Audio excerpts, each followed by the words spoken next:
A young man dies. His funeral is held. His coffin is lowered into the ground. Relatives gather, incense burns, prayers are spoken. The story should be over. But months later, his parents begin searching for a bride. Not for another son, not for a cousin, for him. Matchmakers are contacted. Negotiations begin. Money changes hands. A wedding date is chosen. The groom is dead too. This sounds like a ghost story, yet versions of it are still happening today. And in some cases, the demand for ghost brides has become so valuable that criminals have stolen corpses to supply the market. Why would anyone marry the dead? To answer that question, we must go far deeper than superstition. Welcome to the strange root. Behind every strange ritual, every persistent tradition, and every attempt to impose order on death lies a deeper story about human fear, family obligation, and our refusal to accept certain endings. Today, we uncover the strange root of ghost marriage. Ghost marriage, known in China as Minghen, has existed for more than 1,000 years. The idea is simple. A person dies unmarried. Their family fears their spirit may remain unsettled, incomplete, alone, unable to fully take their place among the ancestors. To solve this problem, a marriage is arranged after death. Sometimes two deceased individuals are paired together. Sometimes spirit tablets stand in for the bride and groom. Sometimes photographs represent the couple. The ceremony may appear symbolic, but to those involved, it can carry enormous significance. Because the marriage is not simply about two individuals. It is about restoring order to a family and completing a role that death interrupted. To understand ghost marriage, we first need to understand ancestor worship. In many traditional Chinese beliefs, death does not sever family ties. The dead remain connected to the living. They receive offerings, prayers, respect. They continue to occupy a place within the family. The boundary between the living and the dead is not a wall, it is a relationship. A son who dies unmarried creates more than grief. He creates uncertainty. A branch of the family tree ends abruptly. The expected future disappears. And for many families, that unfinished future becomes difficult to accept.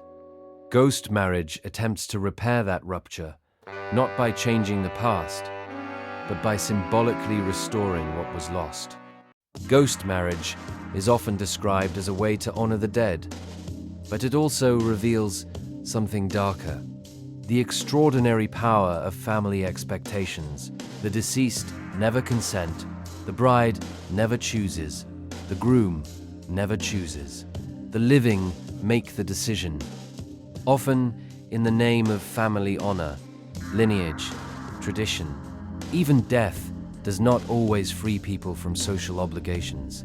In some cases, the pressure to marry survives longer than the person. The ritual comforts the living, but it also raises an uncomfortable question. Who is the wedding really for? The dead, or the family left behind? One obvious question follows. How do families actually find a spouse for someone who has already died? Historically, the process often resembled ordinary matchmaking. Relatives asked around, village elders helped, religious specialists offered guidance. Families searched for another deceased person whose relatives were willing to arrange a union. Birth dates could be compared, compatibility discussed, offerings negotiated, dowries exchanged. The process was remarkably familiar, except neither bride nor groom would ever attend. Even after death, marriage remained a negotiation between families. Every society has sacred things. Every society also has markets. Sometimes the two collide. As ghost marriages continued, the dead acquired value. A suitable ghost bride could command astonishing prices. In some reported cases, families paid tens of thousands of dollars. Demand increased, supply remained limited. And where scarcity exists, markets emerge. Soon, criminal networks discovered an opportunity. Authorities uncovered grave robbers stealing female corpses. Bodies were trafficked across regions. Fresh graves became targets. The irony is difficult to ignore. A ritual intended to bring peace to the dead sometimes created incentives to disturb the dead. The result was one of the strangest marketplaces in the modern world. A marketplace built from grief, tradition, fear, and the bodies of the deceased. Many outsiders assume modernization destroys ancient customs. Reality is more complicated. China has transformed faster than almost any society in human history. Megacities rise where villages once stood. Artificial intelligence powers daily life. Digital payments replace cash. Yet ghost marriage persists. Why? Because technology changes faster than psychology. Ancient fears often survive inside modern societies. The fear of disappointing ancestors, the fear of family judgment, the fear that something important remains unresolved. These emotions do not disappear simply because a country becomes modern. Ghost marriage survives because the anxieties beneath it survive. Not every posthumous marriage emerges from family pressure. Sometimes it emerges from love. Throughout history, there have been cases where a fiancé died before the wedding. Plans were made, invitations sent, a future imagined. Then death arrived. The relationship had no ending, no final chapter, no resolution. In some cases, the surviving partner chose to complete a symbolic marriage anyway. Many people view such ceremonies as deeply romantic, a final act of devotion, proof that love transcends death. But others see something more complicated. The marriage changes nothing.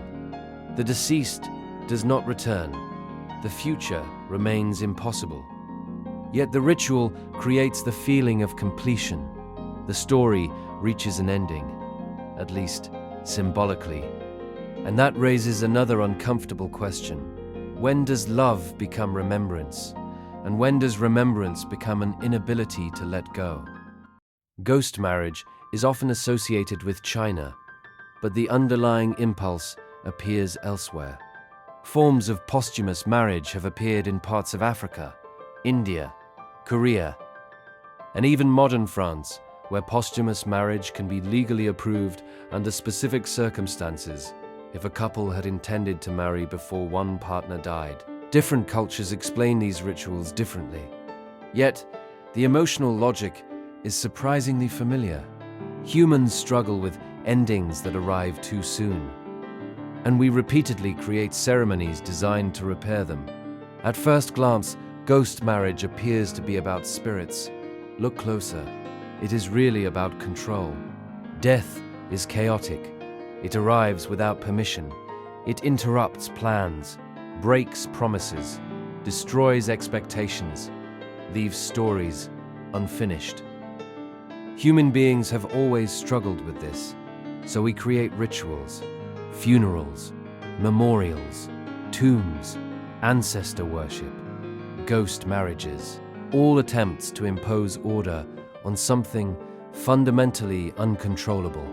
The wedding does not change the death. The ceremony does not erase the loss, but it creates the feeling that chaos has been organized, that a broken story has been repaired, that a missing ending has finally been written.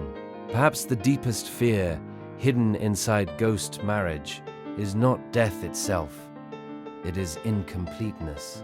The son who never married, the daughter who never reached adulthood, the fiancé who never reached the altar, the future that never arrived. These unfinished lives continue to haunt the living, and so we create symbols, rituals, ceremonies, not necessarily for the dead, but for ourselves, to convince ourselves that the story reached a proper ending. The dead do not need the wedding, the living do, because life does not always provide the endings we think we deserve. And that is the strange root of ghost marriage. If this journey into one of humanity's most unusual traditions made you see grief, family, and unfinished lives differently, subscribe to The Strange Root and join us as we continue uncovering the hidden forces shaping human behavior. Until next time, take care and stay curious.